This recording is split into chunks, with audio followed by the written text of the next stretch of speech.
Firdaus Oyuwobo menanggapi insiden kericuhan yang terjadi dalam sidang kasus pencemaran nama baik antara Hotman Paris dan Razman Nasution di Pengadilan Negeri Jakarta Utara pada Kamis 6 Februari 2025. Dalam sidang tersebut, Firdaus tampak menaiki dan menginjak meja saat situasi memanas. Kericuhan bermula ketika majelis hakim memutuskan sidang digelar tertutup yang langsung memicu kemarahan Razman selaku terdakwa. Dalam video yang beredar di media sosial, Razman terlihat berusaha mendekati Hotman Paris yang hadir sebagai saksi pelapor. Ia bahkan nyaris menyerang Hotman Paris sehingga petugas keamanan harus turun tangan untuk menenangkan keadaan. Di tengah ketegangan itu, Firdaus yang merupakan bagian dari tim hukum Razman ikut tersulut emosi hingga menaiki meja, memperparah suasana ricuh dalam ruang sidang. Setelah insiden tersebut viral, Firdaus memberikan klarifikasi dan menyebut bahwa tindakannya wajar mengingat situasi yang terjadi saat itu. Firdaus juga menegaskan bahwa aksinya tidak melanggar kode etik karena dilakukan setelah sidang dinyatakan ditutup oleh majelis hakim.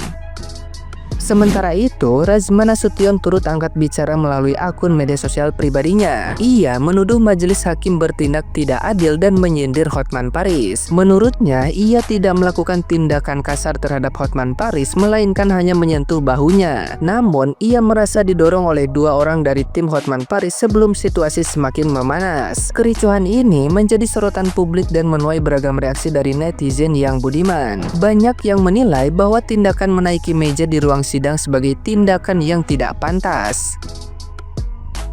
Nah, gimana nih menurut netizen yang terhormat? Silahkan berkomentar ya.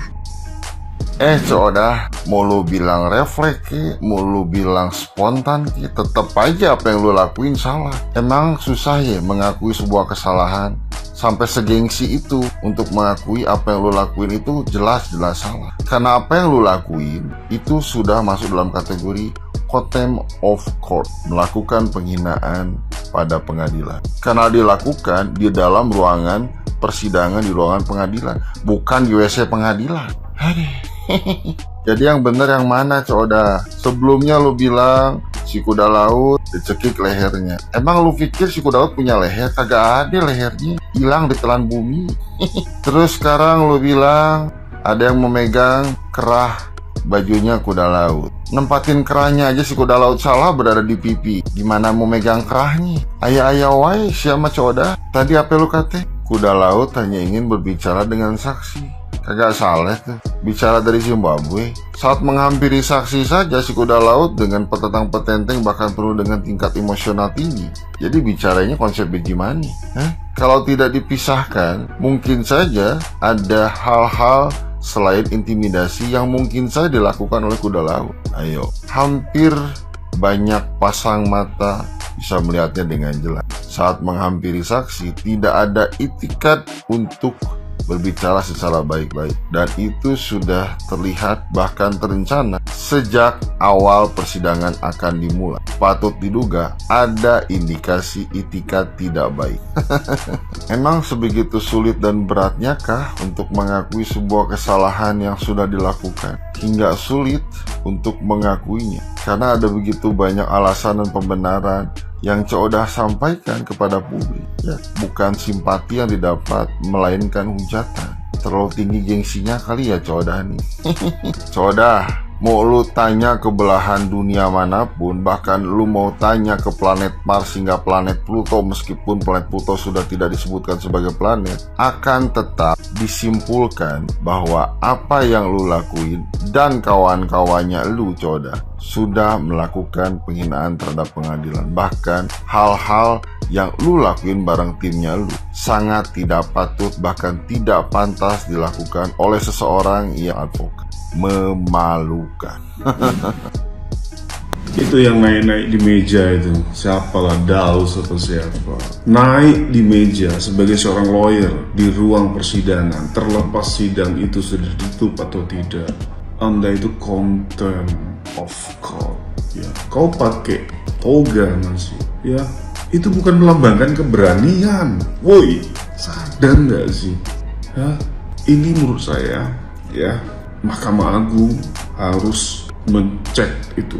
Semua ijazah-ijazahnya itu dicek, ya. Kalau memang di Dikti tidak terdaftar ijazah-ijazah ini, lawyer-lawyer, cabut saja basnya, karena bas yang mengeluarkan itu kan pengadilan tinggi, cabut saja. Ya, ini memalukan. Ya, lawyer itu identik sebagai pejuang keadilan yang mengutamakan. Ya, makanya saran saya kepada Mahkamah Agung, terlepas dari organisasi manapun sekarang yang mengajukan sumpah, cek ijazahnya. Kalaupun sudah dikeluarkan basnya, cek ijazahnya, karena sekarang mudah sekali mengecek ijazah melalui web di Dikti. Cek, kalau nggak ada, cabut basnya. Sudah memalukan. Kalian sebagai penegak hukum memalukan. Ini peristiwa pertama kali terjadi di Indonesia, di pengadilan, di sidang-sidang pengadilan Indonesia. Seorang pengacara naik di meja hakim, menginjak-injak meja hakim sendiri. Pengacaranya Pak Razman Nasution yang sedang berseteru terus dengan Pak Hotman Paris. Aduh, bagi saya sebenarnya dua orang ini, dua pengacara sama-sama dari satu provinsi Sumatera Utara yang berseteru terus-menerus dan memanfaatkan perseteruan mereka ini untuk memperoleh perhatian umum atau sensasi yang tidak berkesudahan. Padahal sebenarnya menurut saya diri mereka ini sudah selesai. Dalam artian materi, mereka sama-sama pengacara yang punya harta. Ya, karena menjadi pengacara sehingga bisa kaya raya seperti Pak Hotman Paris. Tentu saja Pak Razman ini masih belum sekaya Pak Hotman Paris. Jadi kedua orang ini mencari sensasi. Ya, nggak usah peduli lah. Yang kita perlu peduli adalah lembaga pengadilan yang tidak lagi dihargai oleh pengacara atau orang-orang yang sedang beracara di sini. Kenapa tidak dipercaya atau tidak dihargai? Saya menduga permainan di pengadilan itu mereka sudah tahu, sudah saling tahu. Mungkin saja mereka menganggap, wah ini sidang pengadilan itu hanya sekedar sandiwara saja. Keputusannya dipengaruhi oleh proses-proses yang terjadi di luar sidang. Ya, namanya pengacara Indonesia, apalagi sekelas Hotman Paris dan Pak Razman, mereka sudah tahu peristiwa ini. Sebenarnya yang paling hakikatnya adalah lembaga pengadilan yang tidak lagi berharga karena sudah ditahu oleh publik, apalagi kalangan pengacara. Gitu kira-kira ya. Jadi kalau kita terlalu peduli dengan dua orang ini, Pak Hotman dan Pak Razman, kita buang-buang waktu. Tapi kalau kita peduli dengan pengadilan sebagai lembaga yang tidak lagi dihargai karena mereka sudah merasakan, mengalami selama ini, saya kira itu yang menjadi perhatian kita semua. Jadi mari kita upayakan gimana supaya tidak terjadi desakralisasi terus-menerus terhadap lembaga pengadilan. Maka para hakim dan jaksa, saya kira itu harus melakukan koreksi, introspeksi masing-masing. Jadi jajaran yudikatif itu harus melakukan introspeksi sehingga menjadikan mereka bisa dihargai atau sakral. Nah, sekarang kan tidak sakral lagi karena emang banyak hakim, tidak sedikit hakim lah, tidak sedikit jaksa, tidak sedikit pengacara yang terlibat mafia hukumnya, korupsi, suap menyuap di situ terjadi. Itu yang sudah ditahu oleh para pengacara, oleh publik juga, sehingga lembaga pengadilan tidak lagi dihargai. Nah, gitu kira-kira ya. Dia datang dengan euforianya mengamankan, kan padahal Bang Razman itu masuk tuh untuk membisikkan Hotman, bukan murid. Enggak, udah pegang ini. Gak bisa, udah touch badan bang. Gak bisa bisik terus pegang, no.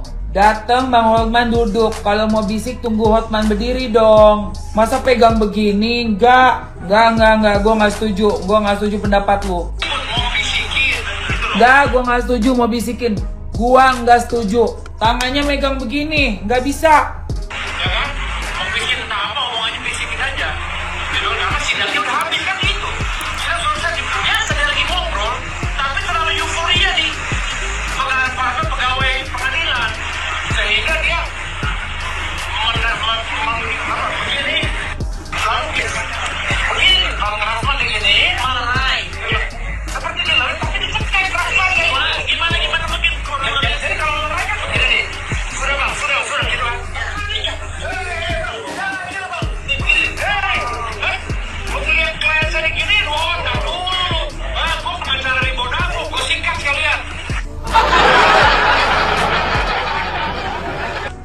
Pengacara apa?